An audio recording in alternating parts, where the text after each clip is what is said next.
সোনালী ধান ঘরে তোলা হলো না কৃষক আলতাফ উদ্দিনের। নিজের শ্রম দিয়ে তৈরি করা ফসল রক্ষা করতে গিয়ে গেল প্রাণ।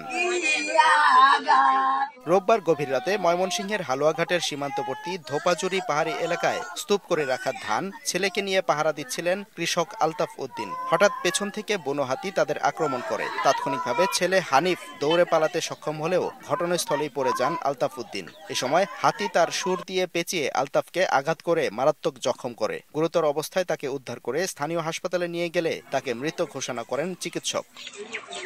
বেশ কিছুদিন ধরে ভারত থেকে আসা বুনো হাতির পাল ধোপাজুরি পাহাড়ের ঢালে অবস্থান করছিল বলে জানান স্থানীয়রা। তবে বুনো হাতির আক্রমণের বিষয়ে জানতে চাইলে ক্যামেরায় কথা বলতে রাজি হননি বিভাগীয় বন অফিসের কর্মকর্তা।